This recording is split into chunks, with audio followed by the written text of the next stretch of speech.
3 former players from North Jackson High School, a 4A school in the state of Alabama. We're going to cover everything from the bus ride to the games, the practices, scrimmages, shit that happened in the locker room, people quitting, all the good stuff. Stuff you wouldn't know about unless you played. Matt Leroy, former player, Mark Cooper, former player, and myself, Jeff Grider. So stick with us. Next couple of episodes, this whole season 1, we're going to bring in different players from different areas. We've got some couple of D1 guys we'll bring in. We've got some guys in the coaching ranks. We'll hopefully try to get in some former coaches. So stick around. The next couple of episodes, I think we're going to have a pretty good season. Combined in 88. 88, yeah. That was the first year in North Jackson. I wonder what that was like. Think about if you were back, if that was your senior, if you're coming up on your senior year, you're a junior, if it's going to your senior year. I'd like to talk to some of those guys. I don't even know who those guys are. Big Dan Cobb and that bunch, John York. So Dan Cobb was the first quarterback at North Jackson. Yes, he was. And I had a Dan Cobb jersey. I mean, Dan was really, like in the elementary school, it was a celebrity. We went to school with Lindy, and that was...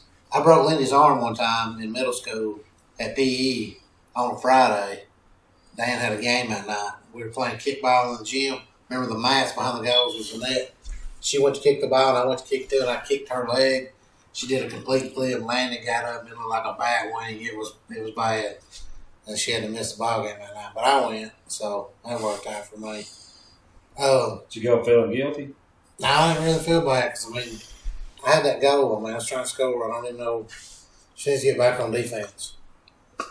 I would like to know the backstory. Like, the last time Bridgeport and Stevenson played, did they already know that it was in the works? Yes. Did you know that they did know that. So the last time they played, they knew, all right, this is it. We're going to be teammates next year, so I wonder if that was...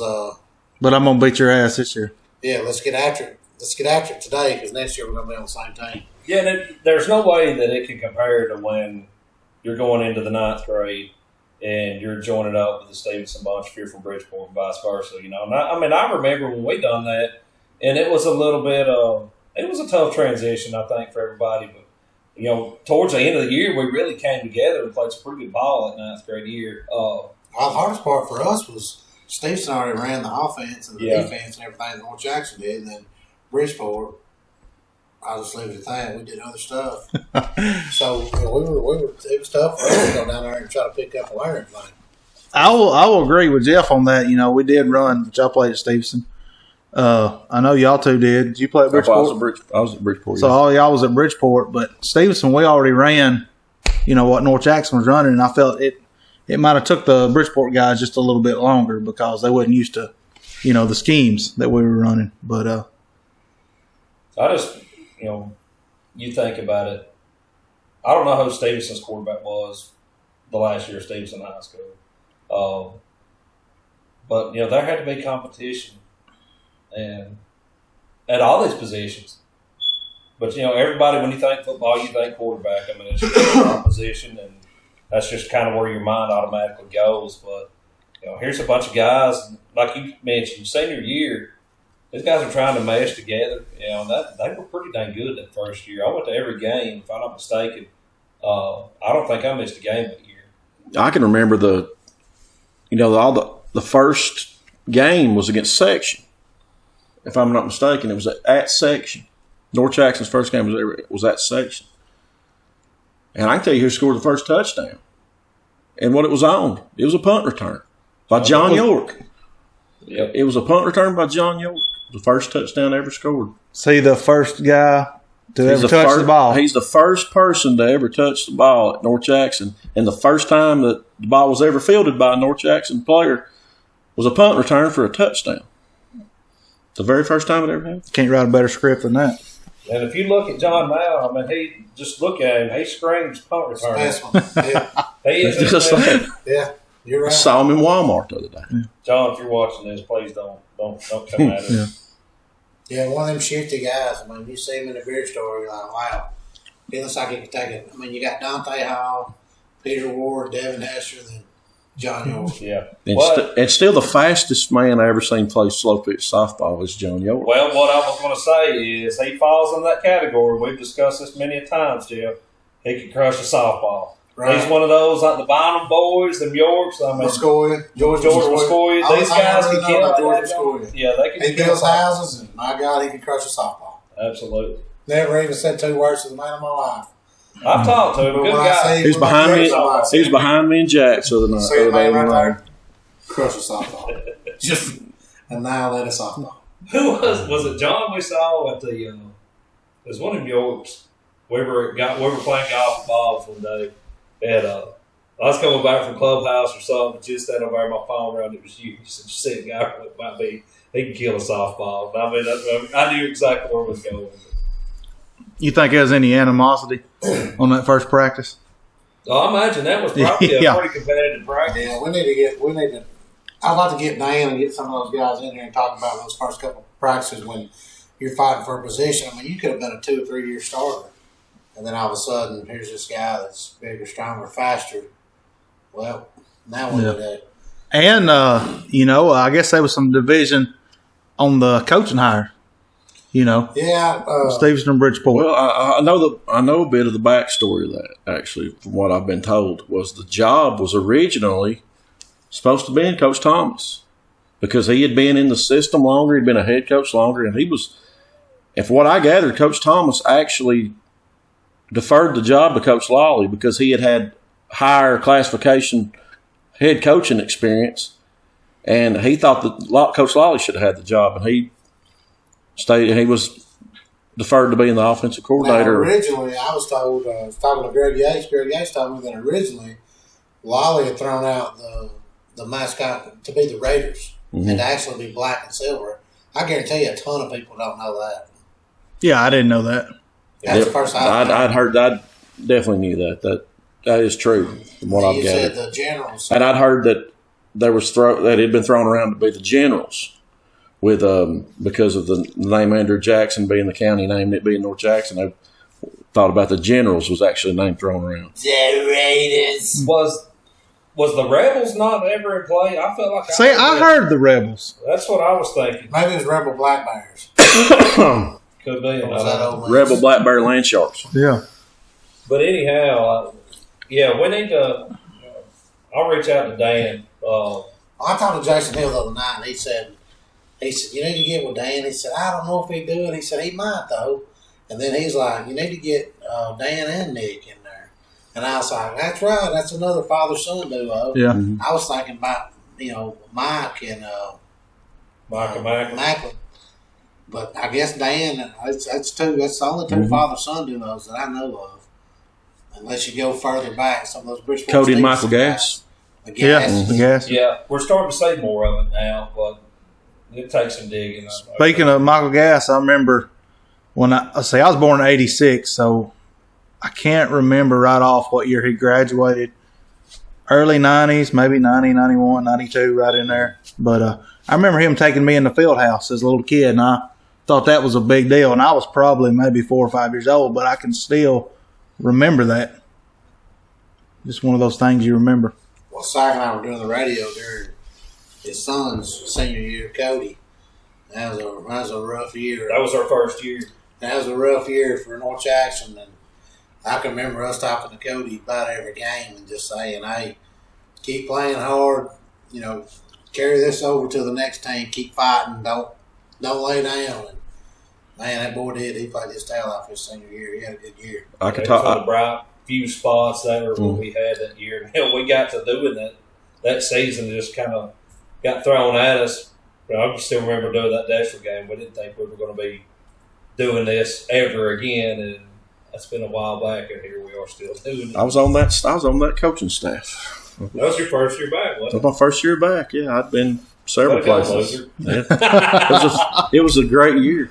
It was a great year. That moment to bring you to coach there. Right. I would have waited. So now let's talk about your coach. Hey, I've been at every spectrum of this program. I mean, I've played here. Well, I grew up, not being able to wait to play here. Then I played here. played for the very first coach that was ever here. Played for the next one, and then played for the coach Roser. I played for all three guys. I played for the first three coaches. Started for the first three coaches. Coached here, left, coached against North Jackson, came back to North Jackson, and then when I finally hung it up, that was basically my full circle deal. Even coached in the months down the road. I would say, yeah. I wore the black and gold for 1 year.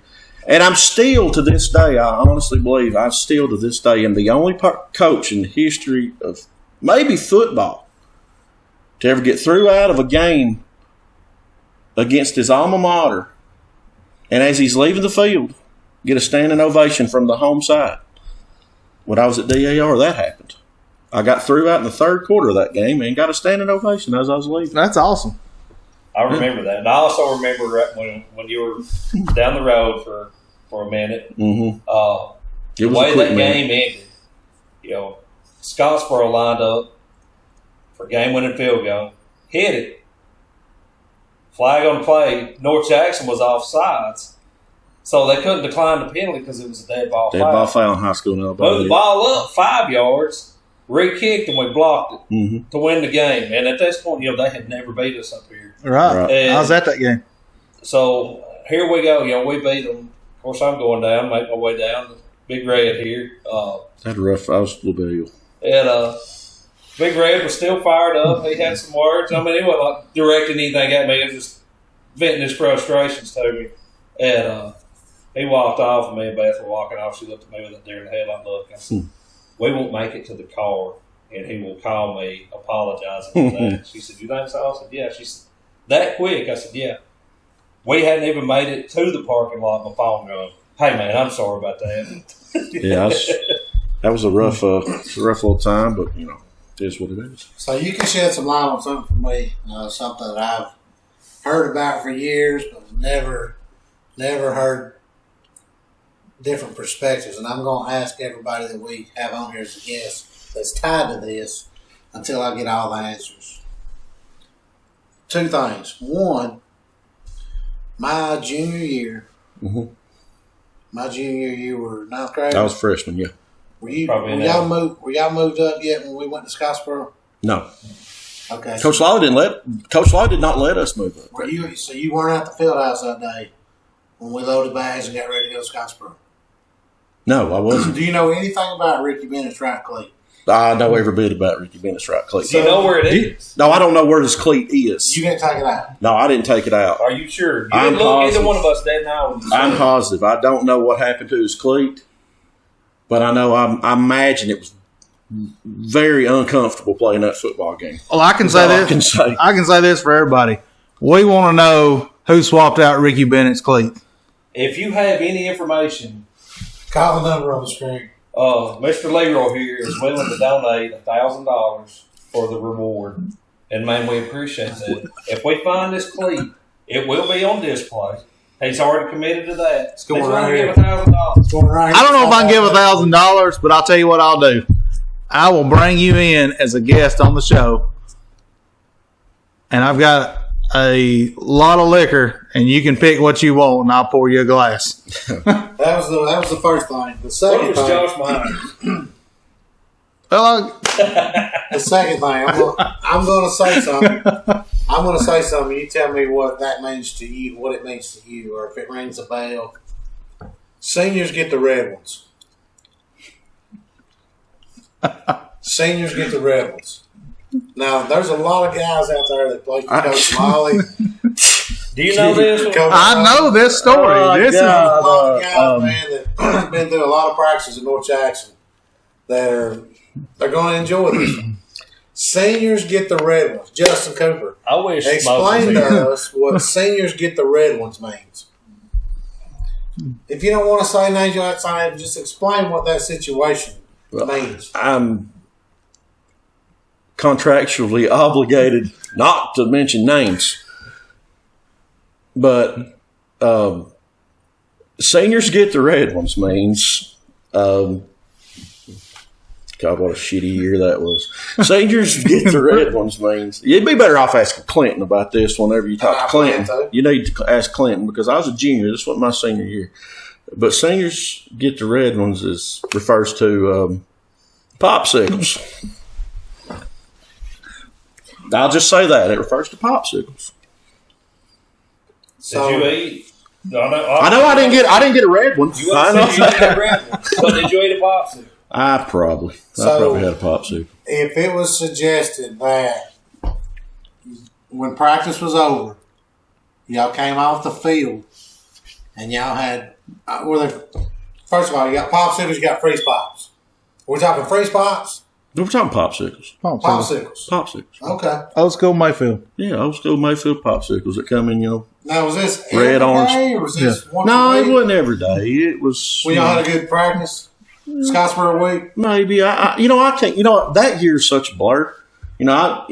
Everybody accuses me of having a memory like an elephant and says I'm a walking encyclopedia. Lolly was the first person to ever call me a walking encyclopedia. He called me one day in practice. But, there's some things you repress, I guess. It's a repressed memory, and that's kind of 99 was kind of a I can't blur of a imagine a year. tougher hot video than coming through the field house after you guys practice and seeing you sitting there with your practice stuff on, your wrist tape, with that popsicle.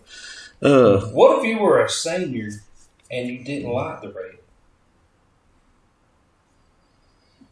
Well, I guess when you're a senior, I guess you could, you could opt for orange or grape or Seniors get the red ones. another color.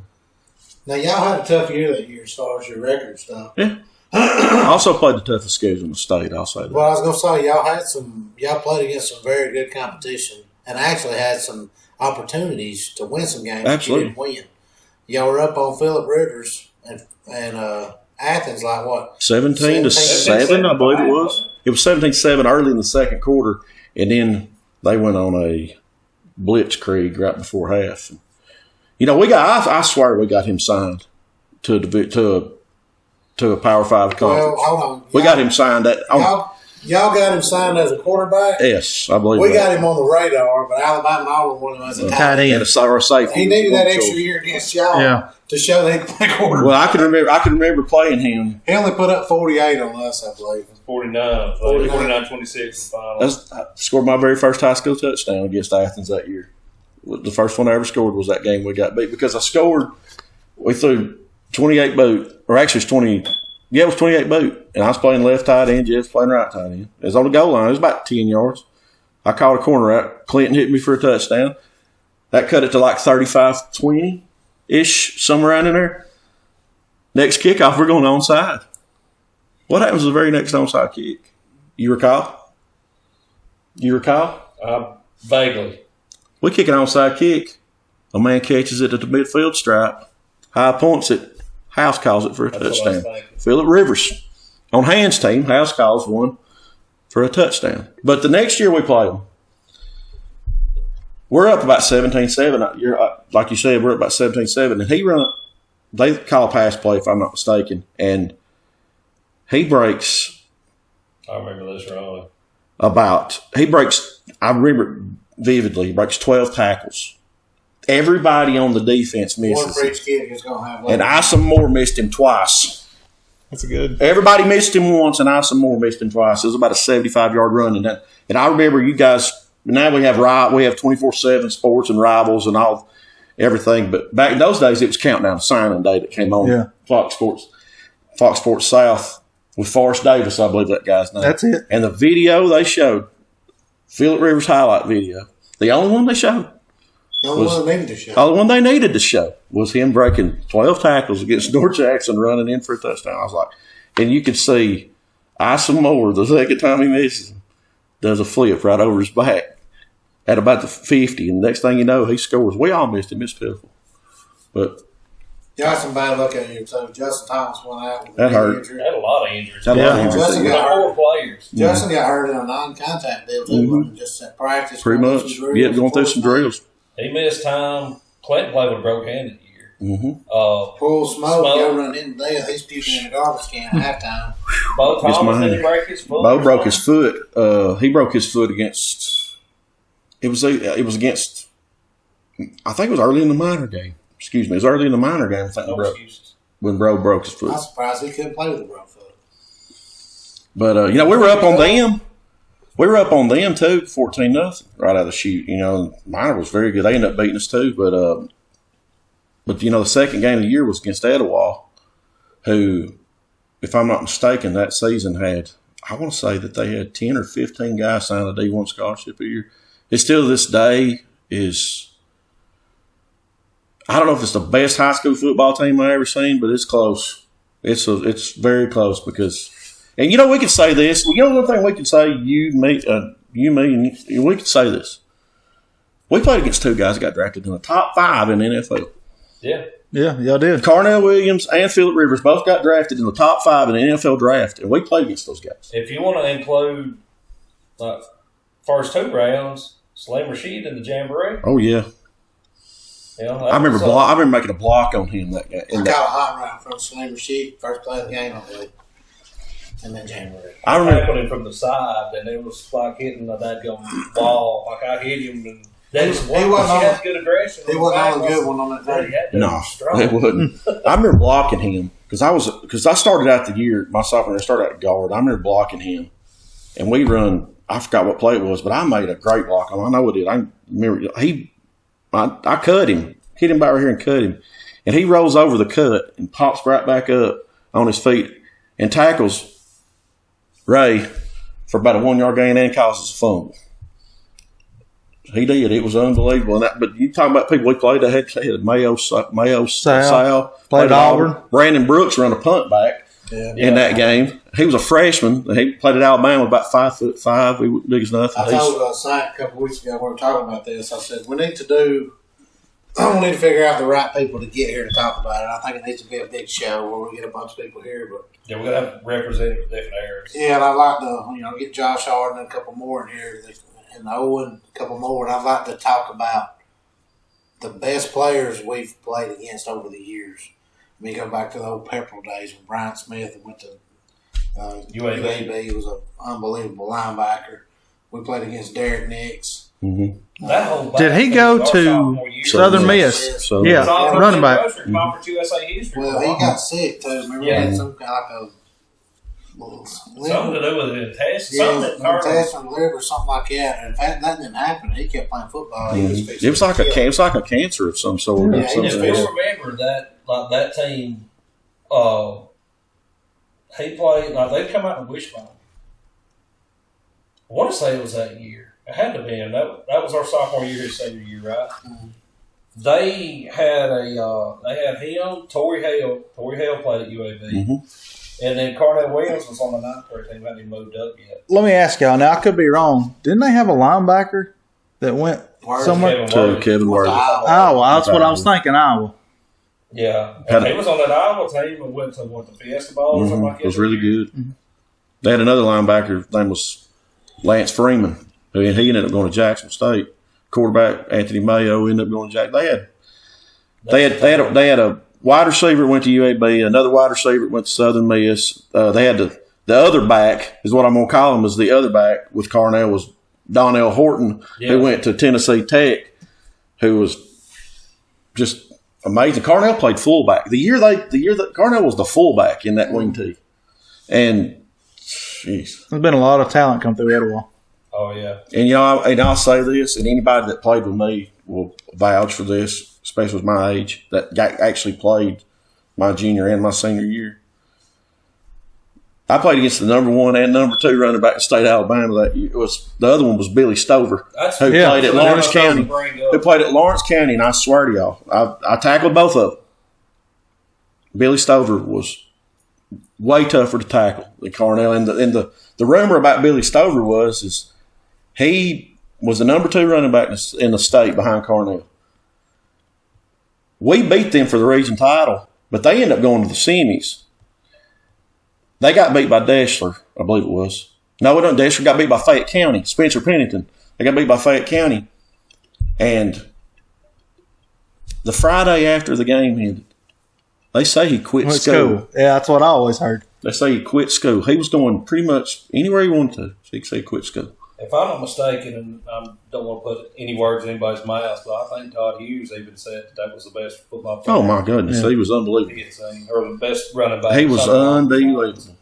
if they would have, and thankfully they didn't, but if they'd handed him the ball in the first half the way they did in the second half, we might have been in trouble.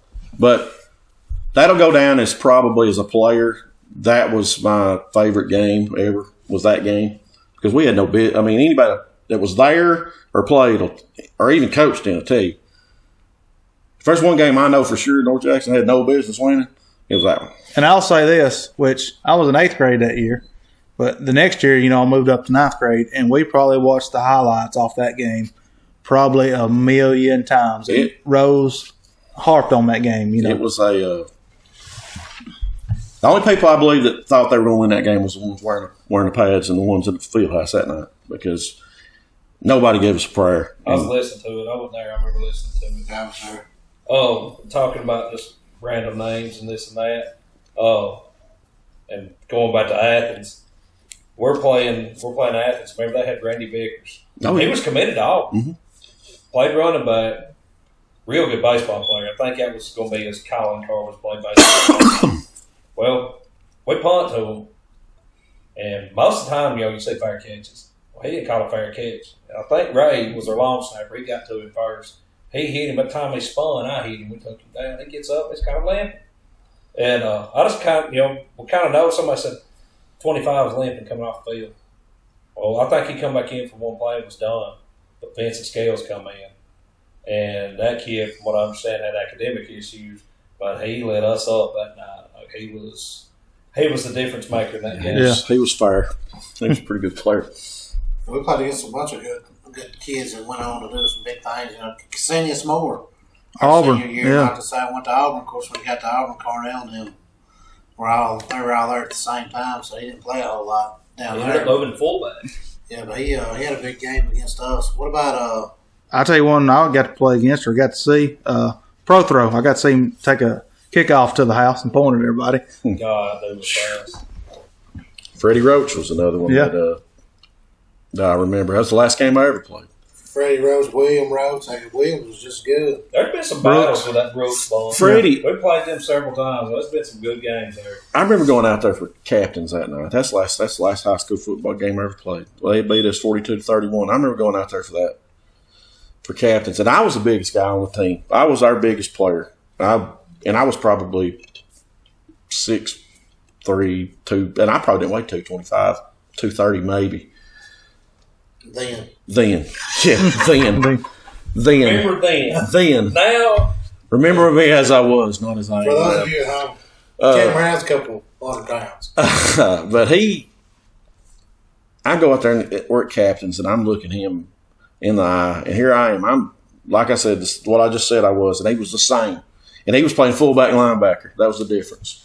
He was fullback and linebacker, and he weighed the exact same. Here I am, I'm playing right tackle. And I'm 6'3", 230, and he's 6'3", 230, and he's playing fullback and linebacker. Of course, he ends up going to Alabama. And now he's Alabama's D-line coach now, I believe. Yeah, he's doing very well. He's a really good recruiter. He'll be in D.C. for too long. Yeah. I wouldn't doubt him being the next D.C. Yeah, they love him. If somebody don't scoop him up. They love him. But didn't they scoop him up from Ole Miss when he had Ole Miss? He was out on Miss, yeah. Another guy in State Alabama, played ball in State Alabama and played at Alabama. Todd Bates, Todd Bates. He has been named the co-defensive coordinator at Oklahoma. They've got him from Clemson. That was one of Clemson's best recruits. Yeah. I was finals for Lineman of the Year with Todd Bates. He won it. I can't believe they didn't give it to me. I cannot believe they didn't give it to me. Rigged. It was rigged. I thought so. Justin made me think of something. He said, I was the biggest one on the team, went out there to be captain or whatever. So if you had to just we've been throwing random names out there. First 11 off the bus, all-time North Jackson. The first 11 you want to walk off the bus to set the tone. Who's your 11? I'm going to throw out 2 right off the bat. Before we even get into this, there's way more than 11. Yeah. There's definitely way more. Number 12 is a badass. Yeah. So if you don't get called, don't get your feelings hurt. Yeah. trust me, this is spur of the moment now. Yeah. Oh, spur of the moment, and we'll come back. We're talking eye test. We're gonna eye test. Eye test. This is eye This test. ain't on your ability. This isn't ability or This is the first. When you say the first guy off the bus, that's the other team over there. They're watching you pull up. You get off the bus, and they're either gonna go, "We got them," or they're gonna go, "Whoa." Now, before that's we eye name candy. any names, before we name any names, Jeff, I know where your heart is. Please do not throw me in this 11.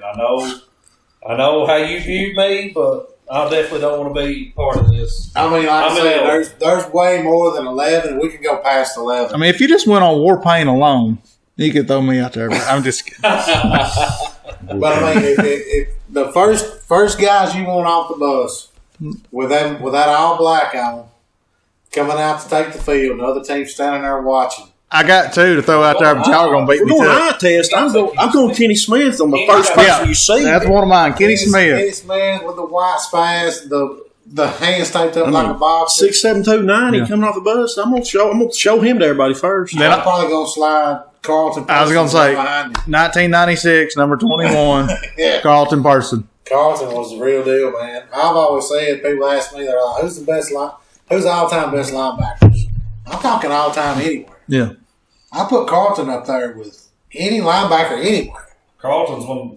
I think best football player I've ever Patrick seen. Willis is one of the baddest linebackers of all time. I say Carlton right there with Patrick Willis. I would love to have seen what he could have became because, man, that dude was so good and Dude, he was intelligent. Like he was light years ahead of North Jackson football, and we've had some pretty good players come through.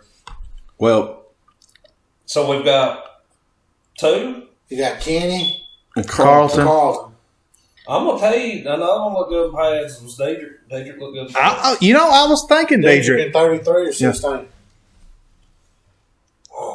33. I'm gonna have to go 33. I think Dedrick 33 whips Dedrick 16's ass in a fight. I think in the eye test, I think Dedrick his junior year beats Dedrick his senior year as far as physical play. Well, I'm gonna throw his brother in there on eye test. Okay, I was thinking the same today. thing. I'm gonna throw today on eye test. Today's coming off the bus pretty quick. Yeah. No. Let's see. How many we got? We got That's four. four. Dudes, Eric Hutchins. Eric Hutchins might be one of the most intimidating. Yeah, And Eric's never been nothing but good to me. I love him to death. But, yeah, I would throw him in there. God, eye test. Minivan, Sean Martin. He had the size. If you watch him move, I mean, he To looked be like that an big. NFL. Your brother-in-law was a big man. Your brother-in-law getting off the bus is a big guy. Owen Long getting off the bus is a sight. Heck, Joey Mashburn getting off the bus is a sight. Congo. Big Congo.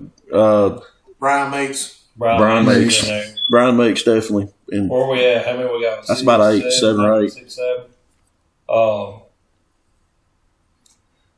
God, there's just been a lot of dudes. Felix Jackson. God rest his soul. Yeah. I would throw him in there. Felix was a specimen in pads, too. I remember watching him as a kid. This is where some of the old heads would be pissed off. right. Because I don't know enough of them older ones to, like Tracy Walker and all them. Right. But if you Cal hear the story- Rashawn's a big man. if you hear the story from Lolly, he gets talking about Tracy, and according to him, Tracy's one of the best football players we've ever had. And I believe that. I mean, Tracy's pretty dang good. But Coach Lolly loved that bunch. He'd talk about them all the time. But everybody on that team weighed 140 pounds. All right. Everyone. He'd talk about it. He don't care if they were 6'5" or 5'5". He'd weigh about 140 pounds. But Tracy was a dadgum beast. He was. Rock and roll. Rock and roll. I was. That's Ivan would call him. Funny one on him. We were standing down there, and this was a few years ago. We were standing down there watching them warm up. I can't remember who was down there. Me and Jeremy standing there, and he said, "Wait a minute, who cloned Tracy Walker?" And it was his boy Tristan. Had the long hair, wearing 18. I said, "That's his son." He said, "No, it ain't." I said, "I promise you, that is his son, Tristan." And Jeremy died laughing. Of course, I mean, that's true. And he did. He looked just like his daddy out there. Yeah, I remember a lot about Tracy. I remember watching those. That 1990 team was pretty salty. They weren't supposed to be. That was what was amazing about them. Well, you look for most of the years, and I don't know when it really cuts off, but you can ask people from other schools. It wasn't like we got off the bus and just passed the eye test. We've named some guys that really do pass the eye test. But None of them got to play together, though. Yeah. They were all spread Yeah. out. We never were just like, oh, man, that team right there was athletic. But I've had people from Scottsboro say, man, like, y'all were always strong and y'all were just always tough.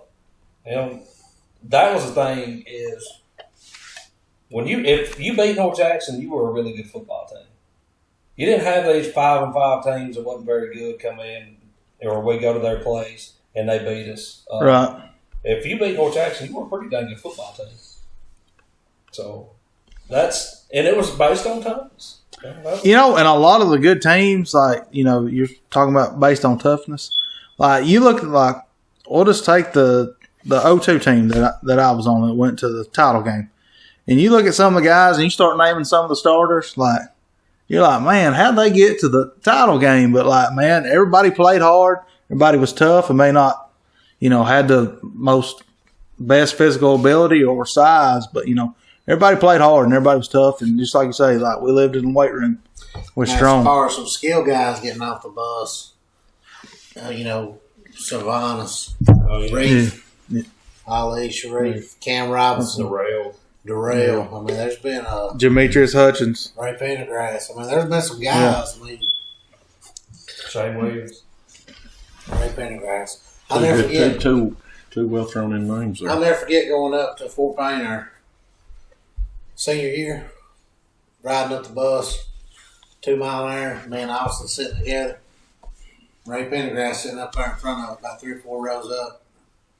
Had that dangling mullet, which is in style now. Yeah. Had a big dip. His head of his guy. Yeah. His head was Had tall. that dip in. He was just propped up looking around. I nosed Austin. I said, that's our damn tailback. That's our damn tailback.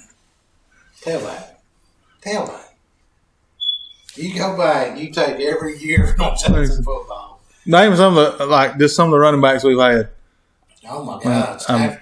Look at all the running backs the state championship team had. Who's the best running back playing North Jackson? Oh, I got my opinion, but That's a tough. you know, I feel like there was It's different eras, man. Yes. It's just, I mean, we can, and it took me a long time to get over that whole deal. But when you hear like all these people, you hear all the time talk about, Jordan, LeBron, Jordan. Right. And I've about come to the realization that as I've gotten older, it's tough to compare eras. It's tough to compare It is, time and I frames. will say this: like, I play defensive tackle. Hell, I don't know if I'd have made a tackle these days, because all they do is throw it around. And I mean, coaching in this style, like, I stopped. I think my last year was 2016. Was my last year coaching. Preparing for this style of offense that everybody runs down, as opposed to playing against this style, what we played against. I mean, it's different. It really is different. But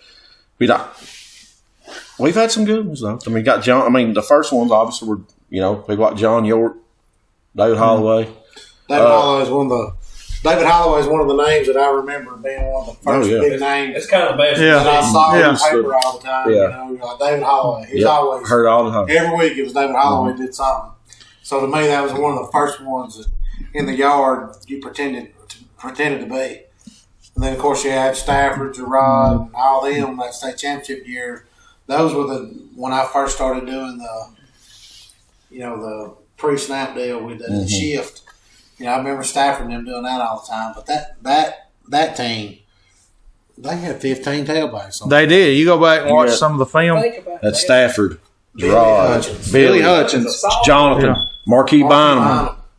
It was I crazy. remember Joseph Taylor. Joseph Taylor, who didn't even play, Joseph's probably the best running back to not play at North Jackson. and Then you give it to body count on a dive at Fayette County and watch him score. But how, if you're naming the top 5, top 3 tailbacks come through North Jackson, How much does it change if Billy Hutchins plays his junior or senior year? Oh, it changes. I feel like we at least have one state championship. I think Billy Hutchins, without a doubt, would have signed a D1 scholarship. Wasn't he on the Sweet 16 team? Yeah, at UTC sure was. Yep. Was a freshman on the team. He That's played a about whole 15 other minutes. show Yeah. altogether. If you want to do the all-time what-if team. If you do an all-time what-if team of all the guys that either quit or didn't, got in trouble or whatever, whichever school's got those too.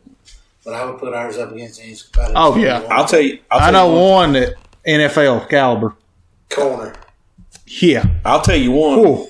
Corner. If I'm not mistaken, Coach Lolly come up to watch the spring game to watch number one. Number one was on his radar. Yeah, and he only played, let's see, he didn't play his junior and senior year, so that was as a sophomore. He could have went anywhere he wanted. I've heard Ali say this many times, and Ali has said that all those guys, he played on a national championship team in Alabama, and he said he was as good as anybody he played with at Alabama. And Alabama had about 5 or 6 DBs on that team that played in the NFL and started. He said he was as good as anybody that they had. I believe he could have been a potential first rounder. He was, He's got a son. It's a pretty daggone good little competitor. He plays a little bit of everything. Watching him play basketball, especially. Yeah, I had him in elementary school. He's a little dog. Yeah. You can see where he gets it, trust me. But I'll say this about one thing I heard Lolly say, and this is the truth. I heard him say it, heard it out of his mouth. If he said it, it was the truth. There's no doubt. He never would lie to anybody. But he said, out of all the players he ever had that played at North Jackson, I heard him say this, if he had to build his football team around one player, I already know where this is. it would have been Doug Goins. That's what Phil Lolly said. That come out of his mouth. He said it would have been Doug Goins. Would have been the one he built his team around. And we named off all those backs. I was so daggone offended when he said that. He said Doug Goins. Well, I remember, being a fullback. By the way, that's another father-son combo that played for North Jackson. Doug and Gant. Being a fullback Gant was coming one of up ninth grade, I heard about Doug Goins. Doug Goins, 5 touchdowns against Fort Payne, blah, blah, blah. He's another one of them old heads that I remember. Of course, now we're the old heads. It's crazy how. They're just the older heads. Right. Yeah. They're the grand old heads. Right. It's crazy how fast time goes by. There's so many different positions you could go to and talk about best players and all that stuff, but there's a lot of guys, too, that I look back and playing with and like, man, I'm so glad I got to play with that dude. And then there's kids on other years and age groups that I'm like, man, I would have liked to play with him, Macklin Guest this year. I'd love to have had Macklin on one of our teams, Macklin's one of those kids, he fits in any area. Yeah. Right, he can fit. And we told him that. I told him that his last game down there at Gordo. I said, you could have played on any team in this school's history. And there ain't many kids I say that about.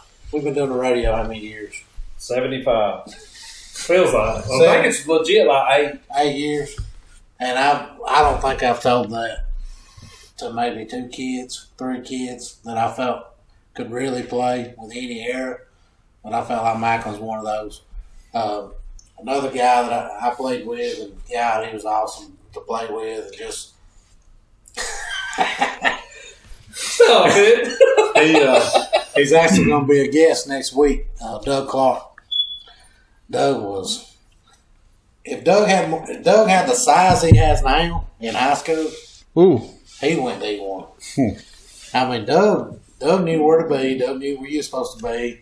Doug could cut up and be crazy and wide open and still know exactly what he's supposed to do at the same exact time. Jeff, Hurricane coach. Tell the story about when you got to go in linebacker with Doug. Oh, McCauley? Yeah. Yeah, McCauley, Carlton twisted his ankle or something during the game and just out of the blue. Stepping on somebody. Out of the blue, yeah. After he killed him. Yeah, that's the game where he That's Stephen Hargis. Yeah, Stephen Hargis. So Jamal Robertson, after he hit him on the sideline, was that when he hit him on the sideline?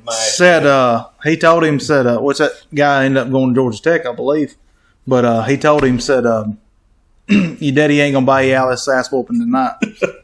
First play of the game. Told the whole sideline that.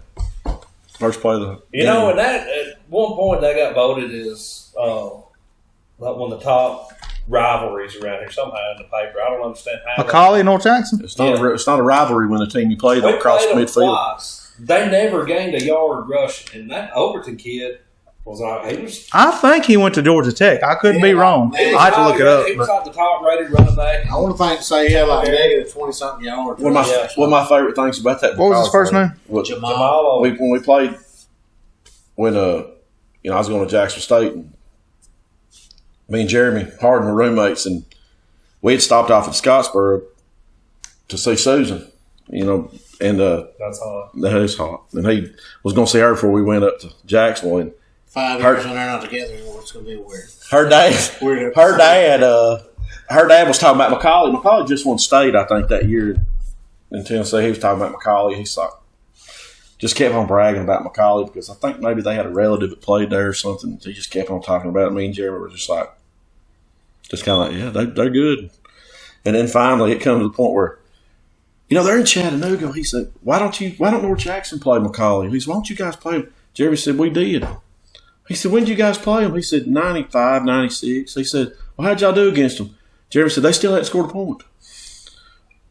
And that's the truth. They said they still hadn't scored a point. He said, what? He was Go back to the woods because your uniforms suck and your team ain't no good. Remember that? Well, hey, we saw y'all ain't scored. Yeah. He's like, Jeremy said, they still hadn't scored. And he was like, hey, we run a quarterback sneak for 97-yard touchdown before halftime, just trying to run it down. I can remember. Hey, remember that like it's yesterday. He said, just get out of that, get out of the end zone, get what you can. Let's go to the half. Dietrich, 96 yards. I'll never forget that. That kind of reminds me in middle school, not North Jackson related, but Stevenson Panther related. We was running 70, 80-yard quarterback sneaks for touchdowns against Fort Payne. We put 77 on them. They run about 90 players out there. We had about 23 or 24. But we also had a running back that was a national champion. We had a quarterback. He was a national champion. And I am considering the 04 Auburn team national champs. But Blake and Ali. But we put 77 on Fort Payne, like 20-something kids. Not over. well, there's a guy called in the other day on the radio station. I heard he said, we beat Georgia by 17 the first time. They beat us by 15. We're 2 points better than them. We're going to claim a national championship. That's awesome. Heard a guy say it on the 97.7 zone. But that's also another topic for another day. We're not talking about that. Sorry. I'm looking forward to getting some of these guys on here. We don't see often. I say Doug on Facebook, run into him every now and then. But, I look forward to having him. Clayton's talking about coming down. I said I'm liking that. I appreciate you guys calling me to do this because I love hearing y'all. I love hearing y'all on the radio. It's a blast to hear you guys on the radio. You guys do a phenomenal job for what y'all do, and I applaud y'all for what y'all do. But I'm like an appetizer type guest for the ones y'all go to have coming up. I'm more of a knowledgeable type guest on a lot of things that's happened at the school. I had a good career and I had a great time playing at North Jackson, and I loved every minute of it. But you guys got some characters coming up. Well, you'll be a good one to have in here too. As we move forward, we're gonna push this couch out. Maybe put some bar stools back here. Let some people hang out in the back. We got a bench area over here. It's got some rooms for people to pull some chairs up, set some coolers down. So you'll be a good one to have on the side there too. So when we're telling them stories and I can't remember somebody's name or a score, we know you'll have that for us. You can't get too rowdy because I don't want Lacey to kick me out of the house, but we will have a damn good time. But I tell you another thing that, I'm glad we're doing this is there's a lot of stories, I've heard, and I love to hear them told. And there's a lot of guys that's played North Jackson that don't know these stories. And it's good that, we're putting them out there, people can go back and relive some of those good old times, they had. Well, kind of like you're saying, I feel like these kids now, with the exception of Macklin, that just come through, had his dad play there. I feel like some of the prestige has kind of gotten lost in the shuffle over time. And that's well, you got, and it's rough. Like you take us, school's been there a little over 30 years, something like that. Mm-hmm. That is we're kind of right in the middle of that, so it matters. The reason we're doing this, it matters. We don't do the radio. Believe it or not, folks, we don't make a lot of money doing this. So we get in the game free. That's about it. But we do it, and everybody says, "Man, you tell y'all feel it," and you do. We feel it. I feel it.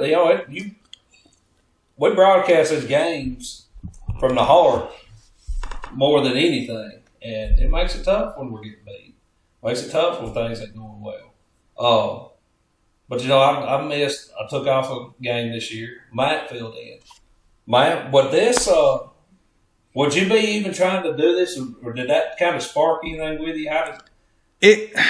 Was it something you wanted to get in? Or I never really thought about it, but I'll tell you, I love North Jackson just as much as anybody else. And, a lot of people are like, but like you played there 4 years, and like I've told them before, like when I was a little kid, man, North Jackson was a pinnacle. You know what I mean? I mean, I knew I wasn't going to no college and play ball, but like, it was a great 4 years of my life. And my whole high school career, so I went to high school. I went to play North Jackson football.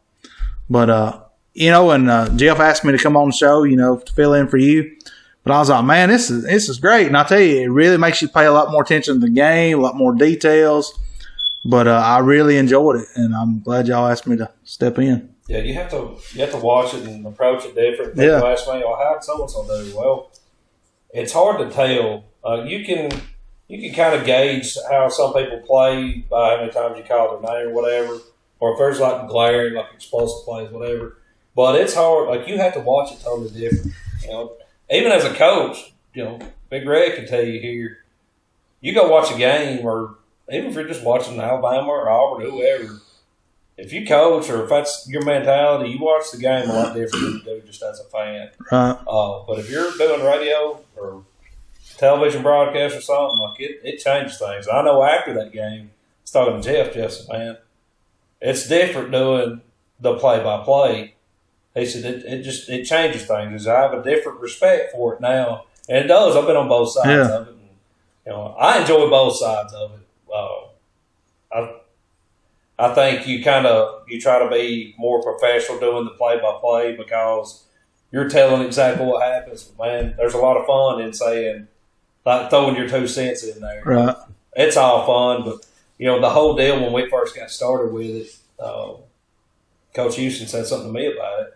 I was just doing the PA at the Bridgeport game. One game. He mentioned, I thought it was a joke.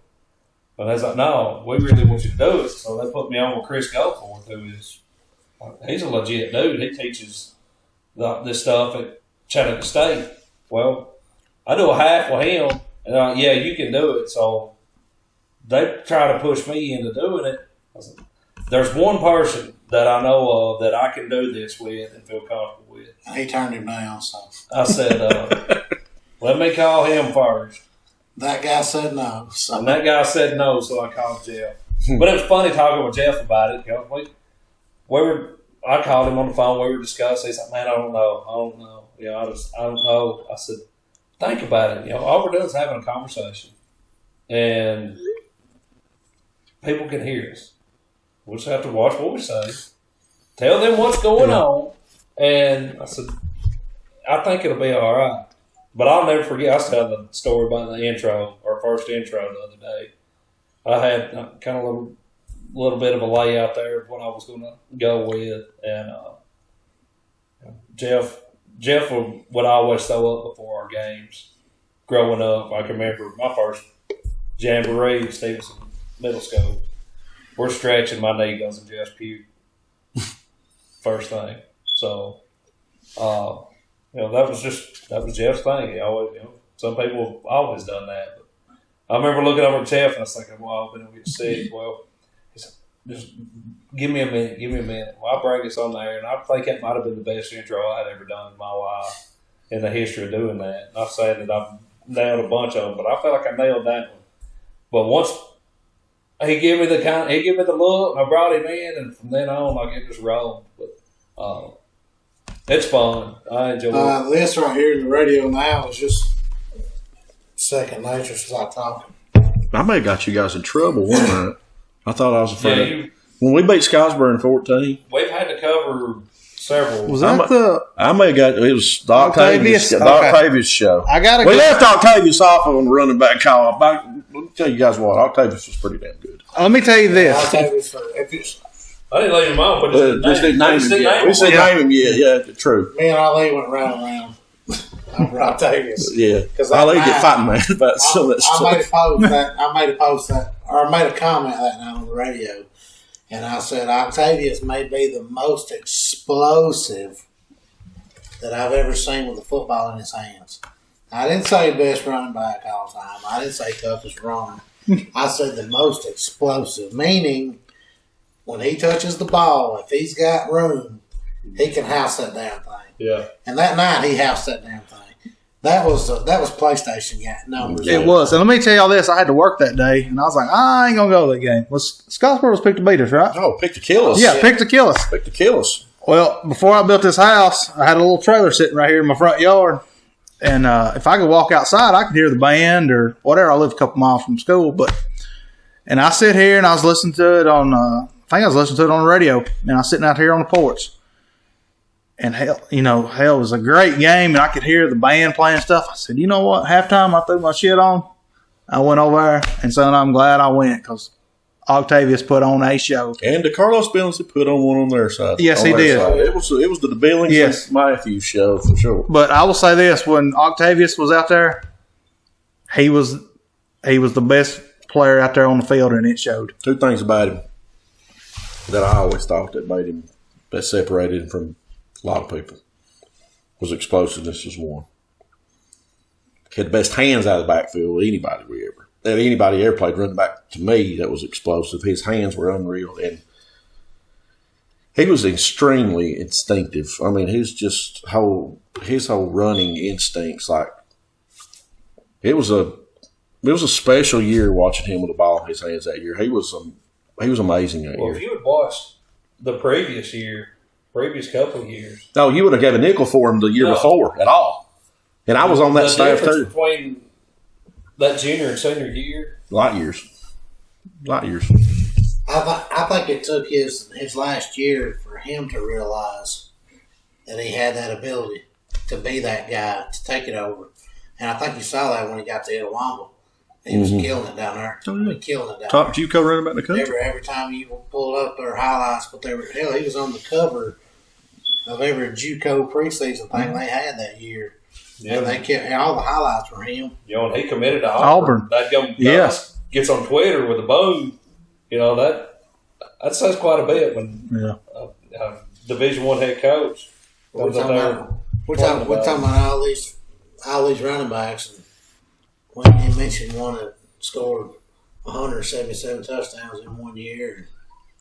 Yeah, we ain't even if you didn't get mentioned this first episode, you're gonna get mentioned. Touchdowns a game. We didn't mention Spoon. No, talking about a 1 year. Yeah. He was here for a year. Man, that was definitely a special year. He's a Rick Ashley baby. That was the first year we didn't do the radio. We kind of took a 2 year break. We didn't. Yeah. We didn't take a break. We just didn't fund it and do it all ourselves. Yeah. But we didn't do it. I did the PA, and that's a totally different. I didn't like it.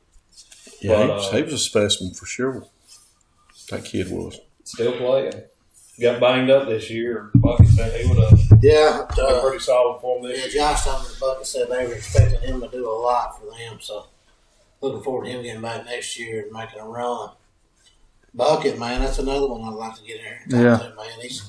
I bet he's got some good stories, and he's done a good job for himself. Still coaching. Got to get the old man on there, too. Let's hear it. Just a little something. You'll have to go see him. We might have to fill in for him a little bit. You have to go see him.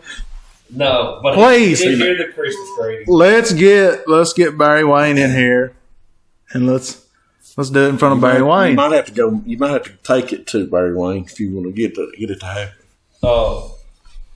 Speaking of that last year, when the first It's year, all over myself. we were doing the national game, and we're thinking that's probably it for us. We're just letting it all hang out. Well, there was rumors that Coach Rose is coming back, and I do a little bit of a Coach Rose impression. Well, at the half, we're doing our impression. We're just letting it all hang loose. So at the half, I interviewed Coach Rose, who was not at the game, but he was there right here.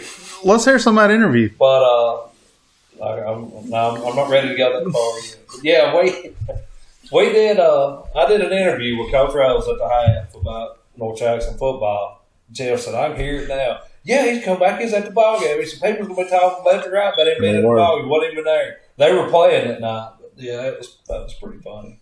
And people, they believed it. They thought he was at the game. I remember that was funny when that Christmas greeting though. I'd love to know how many times they got sent out. Man, I let a lot of people hear the Christmas greeting all the way up to Grant to Gunnersville to anybody that I ever worked with that knew Schroeder and Rose. I'd let them hear the Christmas greeting. They thought it was one of the greatest things ever. I remember it, but I can't remember it, if that makes any sense. I remember hearing it, but I can't remember it. I sent it to 10 people on Christmas Eve, and I just sent it out, and my phone started blowing up, and I went to bed, I woke up, I had messages. My phone the next day was just going crazy. And Blake Schrader called me. He said, Doug Haynes had sent it to him. He said, back then when you forwarded something, you got those little arrows. Yeah. He said, the arrows were like a viral thing. He said, man, that was been forwarded out so many times. And he said he had everybody. That was a damn good one. That's all I remember. But I remember getting the Grady's that night, and Coach Rose was he wasn't at North Jackson. He was at Smith Station. Was it Smith Station? Yeah. His daughter had sent it to somebody. Said, "Listen to this. Somebody's done an impression of Daddy and Coach Rose." And it got sent to Kane. Kane said, "I know who that is. That's Sagan." They was like, "Well, who's doing the other boys?" He said, "No, that's him doing both of them." Yeah, that was a pretty popular thing. And there was another one going. Was your Snake Stabler? I had some Snake Stablers of you, which was great. That was a tough time. The economy was down. Me and Jeff were both laid off. You remember who was it that run the 80-something yard touchdown? You told me to. That was Quentin Dawson. Quentin Dawson after a commercial break. We went into commercial break. Said, we come back from break. I want you to do Eli Gold. Call one play as Eli Gold. I said, okay. So we came back from break, and I brought us back from break in Eli Gold's voice. We run a fullback dive from our own 15. Quentin Dawson. Quentin Dawson goes 85 yards and breaks 28 tackles. And I'm in Eli Gold's voice the whole time. When he scored, the sight was like this right here. Just bouncing. I was laid up against I didn't think I was going to recover. I'll say one thing. Speaking of Quentin Dawson, just because I coached him, I'll say this. To this day, he had the greatest stat line but for me as a coach, he had the greatest stat line as a D lineman I've ever heard. It's when we played Aniana. It would have been 2015. Played Aniana at home. And I remember this like it was yesterday. I remember this. I can remember exactly what his numbers were that night. He had 15 tackles. I believe 9 of them were solo. He had 5 sacks and a safety in that one game. I think it was maybe 2 safeties that night. I know it was 1. I think it might have been 2, but he had. I never had a D lineman that played for me. We about got in a fight at Aniana. Doing a radio, Octavius went off. We beat the hell out of him that night. We scored on everything we wanted to score on. They were the defending state champions. Mm-hmm. Side just calling the game, not being smart or anything. Octavius breaks another long run and Sykes and that touchdown brings crickets to the home side. And this guy turns around and said, "That's about enough of that shit." Sykes was like, What? I mean, I'm doing a broadcast. I ain't talking to you. And that guy said, "We're not listening to that shit all night." I was like, "Well, don't let us score because we're not going to stop doing our job because you can't stop us." Yeah. One thing I remember about I looked at Jeff. I said, "Well, long night for this guy." One thing I remember about that game, another thing was that night was Octavius. You know, he's number one, and his jersey got ripped or got blood on or something. He had to wear the spare jersey in the second half. It was like number 28 or 29. I can't remember. But we had somebody on our roster earlier in the year that was like number 29 that had quit. So we had that as a spare jersey. So Octavius has to wear 29 in the second half. And Huntsville Times writes a whole article about that game. Says, and I don't remember who the guy was on the roster. Said so-and-so comes in the second half and rushes for 160 yards. How about the kick? The old man. The next one. Yeah. So where was we at? Pope John Paul? Yeah. So we're at Pope John Paul this past year. Monsoon. I mean, the daggum rain's coming down. Well, we scored. And they bring in one of these guys in to kick. Hold on, their PA announcer. It's right beside his knees touching my knee. Yeah. Sykes right here, his knees touching my knee. He's doing their stadium announcing, and we're touching. You know, he's that close to us. And he's leaning in to us for names and stuff, you know. Yeah. So he's sitting there, older guy, dang good dude. I'd like to have him on the show. Syracuse hat. Yeah, he's Syracuse guy. Well, he's sitting there, and we bring a kid out to kick the extra point, and it wasn't our typical kicker. It's an exchange student. Yeah. So he comes out, and who's kicking? And that guy said, "Who's kicking?" I said, "That's 37." Out of Jeff. I said, "Danny Weltmeier's extra point is up and good." That guy says, "Extra point's up and good by Danny Weltmeier." One of my classmates. Weltmeier's kick up and good. Oh, speaking of Danny Weltmeier, another thing about that Lawrence County game, still might be one of the hardest licks in the history of North Jackson High School football was on that sideline with Stover. Hold on, Michael Bernard may have something to say. That's a good one. That's a dang good one, he's too. on the wrong end of it. This one was a collision. I mean, I'm not telling y'all, if Stover cuts back, we lose. But they run into each other in a triangle and just knock the piss out of each other. It was something else. Michael Bernard, man, that was... Coach Lally rewound that, and we watched it 15. He said, damn! I mean, slow-mo, man. He just kept going. He was like, Bernard, did you not see him? Which Mike was trying to find the ball, so he was looking like this. Dude caught it and went to his left, and Micah took about 2 steps, and that dude caught him right there. If I'm not mistaken, is that... I can't say that, no. I got the same thing down there at, where's we at? Was it Minor? Minor played here. No, Carlton did senior year. We was down 21-0 at halftime. That was Hueytown. Hueytown 21-0 at halftime. Right before the half, it's 14-0, and we punted. And they run that punt back for a touchdown. They had that Michael Moore kid, and they had that other big linebacker, 32. Yeah. Had the mirrored shield. I come down the field on punt.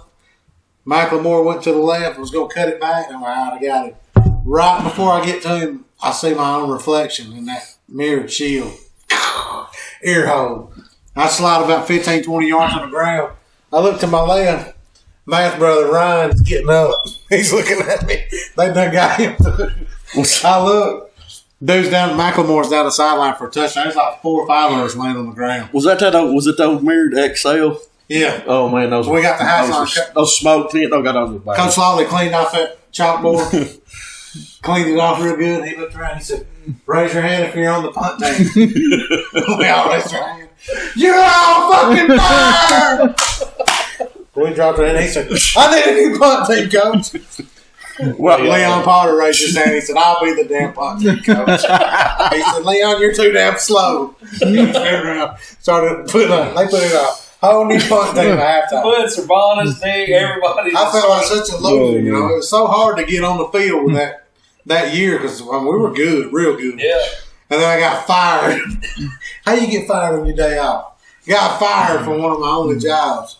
I remember coming out the second half like, man, my mom and daddy's going to be disappointed in me that I ain't not even on punt anymore. We got fired at halftime. Was that game, though, Mike Bernard got hit, is that the same game that Nick Liggins annihilated that guy on the option pitch? Was that against Hartselle? Was that the same game? You know what? You don't play I'm talking about, though. When you're talking about Nick. And I don't remember. You don't remember that play where Nick on that option pitch? It was against Hartselle. I don't remember who was playing with my guy. I just remember the ambulance and I remember him coming out. I know Nick. I remember that Hartselle game. Nick hit Nick hit that guy, knocked him out cold. The play's going on, and Lolly's walking on the field as the play's going on, and there's a fumble, and he's walking on the field to check on that kid who had the old arms thrown straight up, was not completely out. And they, from what I gathered, they asked that guy. They said, "Do you know your name?" Yes. Or do you know this and that? They asked him a question. It was like, "Do you know what your name is?" And he was like, "I don't know." That kid said, "I don't know what my name is." They was like literally just lost. Sorry, I'll leave got competition without a license. I don't know anything, sir. I'll let Ali tell that story when he comes in. Yeah, we'll definitely have Ali on. Well, guys, that was a good one. We'll, Justin, we appreciate you coming in. I had a ball, fellas. We'll definitely be bringing you in again. Of course, you're welcome to come back anytime we shoot. You know, once you come on and been a guest, come out and hang out and pitch in next week. We'll have Doug Clark next week, Clinton Thomas. That's Ryan two dandies. Rogers. Two number 12s. Ryan Rogers told me that he'd try to come by, so maybe we mix in a few more and get some bar stools back here, and next week's episode should be fire. Make sure you bring up the thing about Clinton hitting the Fort Payne wide receiver as the band's still coming out on the field. You got to bring it up. Clinton's got a bunch of good ones. Yeah, a lot of them involve 15-yard penalties. Right. I bet all of them do, for the most part. Yeah. And tell them to bring a red popsicle when you get there. Seniors get the red ones.